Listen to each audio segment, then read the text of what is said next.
ততক্ষণ পর্যন্ত আল্লাহ তৌফিক দিবে। আসুন্নাহ ফাউন্ডেশন থেকে আমরা প্রত্যেকটা প্রজেক্ট ঘোষণা করার সময় আল্লাহর খাজানার দিকে তাকায়, আল্লাহর উপর ভরসা করে আমরা ঘোষণা দিই। 350 মেট্রিক টন খাবারের অর্ডার যখন করেছি তখন 3.5 টাকাও ফান্ডে নেই এই পারপাস। আগের বছরে কিছু টাকা আছে, এই বছরের নতুন 3.5 টাকাও আসে, অর্থাৎ এখন আমরা ঘোষণাই করি নাই। এই বন্যা কেন্দ্রিক কোনো ঘোষণার আগে অলরেডি আমাদের প্রসেসিং এর জন্য অর্ডার দিয়ে ফেলছে আল্লাহর ভরসা করে। এরপর আল্লাহ তাআলা আমাদেরকে নিরাশ করেন না, হয়ে যেতে থাকে। আর আমি সবসময় একটা কথা বলি, আসুন্নাহ ফাউন্ডেশন, অনেকে বলতে পারেন ভাই এত বড় স্কেলে কাজ করেন, টাকা আসে কোত্থেকে?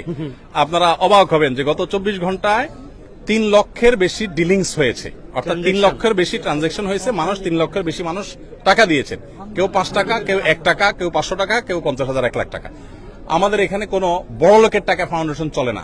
অনেক বড় বড় শিল্পপতিরা পার্সোনালি আমাকে ফাউন্ডেশনের পুরো প্রজেক্টের দায়িত্ব নিতে চেয়েছে। আমি বিনয়ের সাথে বলেছি আপনি দোয়া করেন, ফাউন্ডেশন সর্বসাধারণ টাকা চলবে ইনশাআল্লাহ।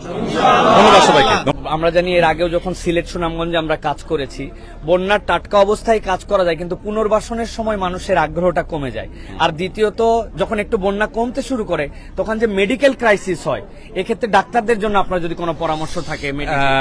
মেডিকেল টিম আমরা ইনশাআল্লাহ গঠন করব, আমাদের প্ল্যান আছে, আর অনেকে করছেন, সেগুলো তারা করবেনই।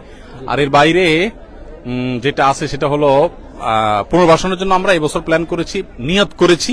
আমাদের কাছে ফান্ড যদি আল্লাহ মিলাই দেন পুরাটা, আমরা 4000 ঘর পুনর্বাসন করবো ইনশাআল্লাহ, যাদের ঘর হারা হয়ে যাবে তাদের জন্য। আর এমনিতে আলহামদুলিল্লাহ ত্রাণ তো চলবেই। ত্রাণ যেটা আছে এটা কোথায় গিয়ে ঠেকবে আমরা নিজেরাও জানি না। যতটুকু প্রয়োজন হবে আর যতক্ষণ